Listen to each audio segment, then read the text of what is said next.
활용을 하고 소프트웨어를 깔아가지고 뭔가를 쓰고 이런 쪽을 많이 하게 돼 있고, 태블릿은 그에 비해서 이제 누워가지고 텔레비전을 보기도 하고, 그렇죠? 그리고 또 뭐 이제 책을 보기도 하고, 그다음에 길거리 가다가 뭔가를 보기도 하고, 물론 DMB 같은 거 있지만 DMB 같은 걸로 이렇게 보는 작은 그거하고는 굉장히 차이가 많이 나죠.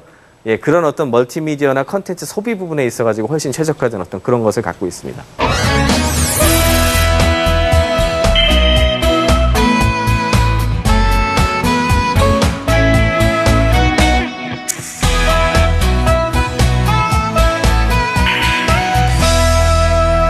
이제 역사로 잠깐 들어가가지고 이와 관련된 여러 가지 부분에 있어가지고 영향을 미친 사건을 좀 말씀을 드릴게요. 1997년도에 스티브 잡스 얘기를 그동안 1, 2회 두 번째에서도 계속 얘기를 했었는데, 이 사람이 1986년도에 쫓겨나요, 애플에서. 쫓겨났다가 1997년도에 다시 복귀를 합니다.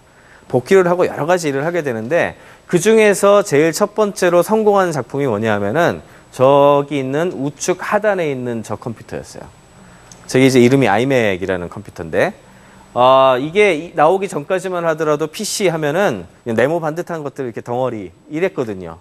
근데 이 사람이 애플에 복귀를 해가지고 굉장히 중요한 사람을 한 사람 발굴을 해요. 그게 저기 우측, 그림의 우측 상단에 있는 조니 아이브라고 부르는 디자인의 신이다 이런 표현을 쓰는 사람인데, 저 사람한테 일을 맡겨가지고 처음으로 본체가 없어진 거예요. 저기 보면은 저 투명한 플라스틱을 썼죠. 또 투명한 플라스틱에다가 본체가 없어진 그 모니터에 그 다음에 마우스도 하키퍽처럼 동그랗게 생겼어요. 여기가 굉장히 중요한 철학의 변화인데요. 그 다음에 여러분들이 잘 아시는 아이모가 이제 쭉 나와요. 그래서 이 I 시리즈가 가지고 있는 의미를 이해하는 것이 굉장히 중요해요. 그냥 우리가 생각하기에는 이 기계 덩어리 하나 받은 것 같은데 그게 그렇지가 않거든요. 굉장히 많이 달라진 겁니다. 보면은 벌써 여기 한 화면에 딱 나타났는데 가장 많이 등장하는 단어가 뭐예요?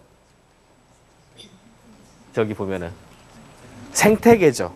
생태계. 보통 우리가 기술 관련된 이야기를 하면 기술 뭐 무슨 예를 들어 CDMA, 3G 뭐 이런 얘기들 나올 것 같은데 그런 게 아니고 생태계라는 단어가 제일 많이 등장을 했어요. 그렇죠? 생태계가 뭐죠? 영어로 에코시스템이라고 표현을 하는데 사람들뿐만이 아니죠. 자연에 사는 생물들이 같이 살아가는 환경을 의미합니다. 그 개, 시스템 전체를 얘기를 해요. 그래서 애플의 그 I 시리즈가 가지고 있는 의미는 옛날처럼 제품 중심이 아니에요.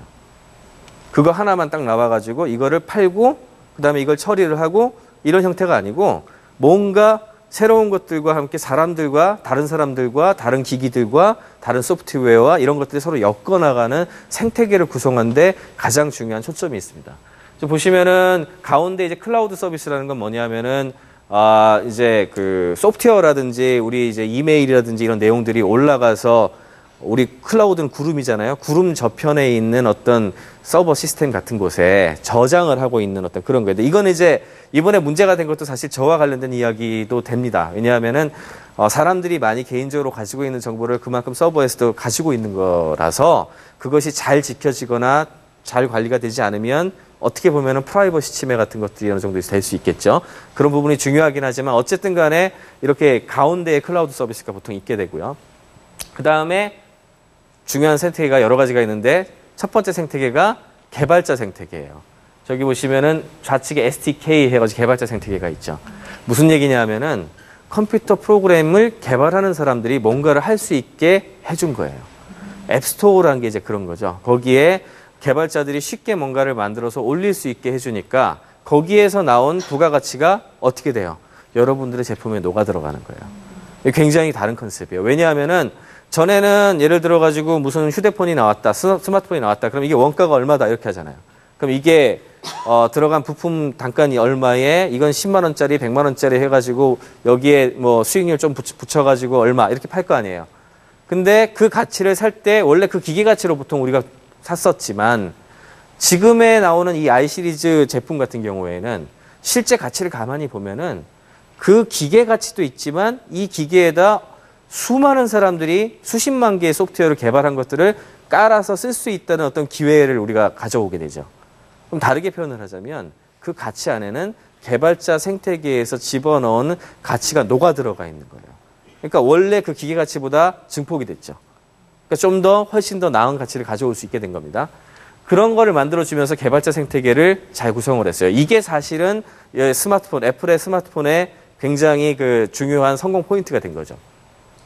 그와 함께 또 하나 중요한 게 애플리케이션 생태계인데, 애플리케이션 생태계는 두 개가 개발자 생태계하고 연결이 돼요, 사실은. 그 위에 올라간 녀석을 다운로드 받아서 쉽게 돈을 낼 수 있도록 해준 거죠. 그러니까 돈 주고 살 수 있는 장터를 열어줌으로써 소비자들 같은 경우에는 쉽게 좋은 상품, 그러니까 좋은 그 서비스나 프로그램을 찾을 수 있게 됐고, 거기에 돈을 낸 것이 개발자 생태계한테 다시 들어가게 되죠. 그걸 구성을 해준 거죠. 그러니까 이런 어떤 스마트폰이나 태블릿을 이해할 때에는 단순히 특정한 제품에 대한 것들만 이해하는 게 아니라 과연 이거를 중심으로 해가지고 어떤 구성 요소가 같이 만들어지고 있는지를 잘 이해를 하는 것이 무엇보다 중요합니다. 예, 이렇게 잘 나갔는데 참 잘 나갔어요. 처음에 이렇게 잘 나갈 당시에 그 구글이 애플을 굉장히 많이 도와줬습니다. 애플이 스마트폰을 처음에 이제 기획을 할 때 구글의 도움을 요청을 해요. 특히 이제 에릭 슈미트하고 스티브 잡스하고는 이제 가까운 데 있으니까 같이 그 카페 같은 데 만나가지고 스타벅스 같은 데 만나가지고 이렇게 우리 주변에 보이는 커피숍 같은 데서 커피 한잔 하고 뭐 이런 거 많이 하거든요. 이제 실제로 커피 한잔 하다가 도와달라 그랬다 그러죠. 예. 그러니까 그래 도와주겠다 해가지고 굉장히 적극적으로 도와줍니다. 그래서 구글에 있는 구글 팀이 애플에 들어가서 애플의 스마트폰 개발에 적극적으로 관여를 해요. 제일 처음에 이 스마트폰의 킬러 소프트웨어가 뭐가 됐나 하면은 아까 전에도 여기서 답이 나왔지만 위치 찾는 거였어요. 지도. 구글의 지도 서비스가 사실상의 킬러 서비스를 했어요. 처음에는 그러니까 지금 여러분들은 많이 쓰시니까 별로 안 신기하실 텐데 맨 처음 휴대폰 전화만 하던 거를 했는데 지도가 마음대로 뜨고 여기 위치 어딘지 알고 길 찾아주고 뭐 이게 되니까 정말 놀랍잖아요. 그게 정말 중요한 킬러 소프트웨어 역할을 했다고 그럽니다. 그러면서 이제 보급이 많이 되니까 보급이 많이 되면 어떻게 돼요?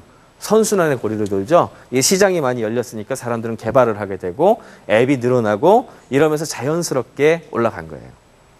여기까지는 참 해피한 그 뭐랄까 두 형제의 스토리 같은데 이게 참 무서웠던 게 구글은 애플이 이렇게 빨리 성장할 줄 몰랐다 그래요. 2007년 1월 달에 사실 이게 나오게 되는데 이게 보니까 너무 빨리 크는 거예요.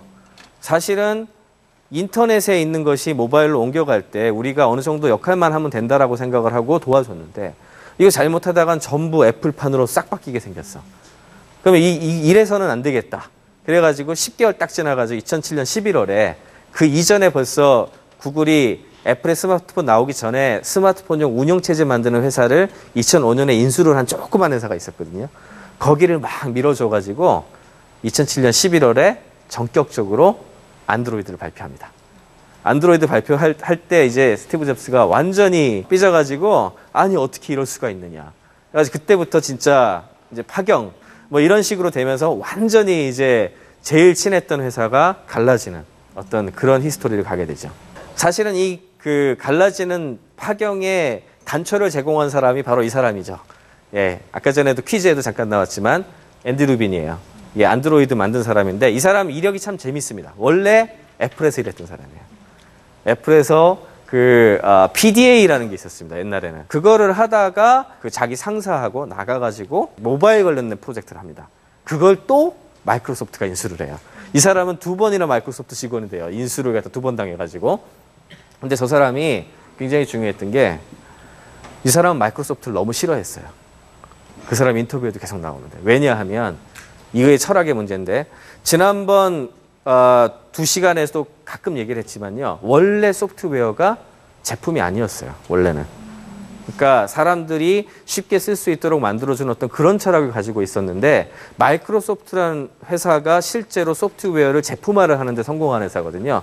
그리고 그거를 갖다 강화하기 위해서 1976년도 이후에 지적재산권을 강화하고 그러면서 오늘날의 체계가 이루어진 건데 그렇게 만든 역사 자체를 싫어했어요. 이 사람이. 소프트웨어는 누구나 쉽게 많이 써가지고 부가가치를 증폭시키는 걸로 써야 된다는 철학을 갖고 있었던 사람이니까 이제는 마이크로소프트의 이거를 깨는 오픈 소스 운영 체제를 모바일로 뭔가 만들어야 되겠다 해가지고 버클리 대학에서 그 일종의 실험실 같은 걸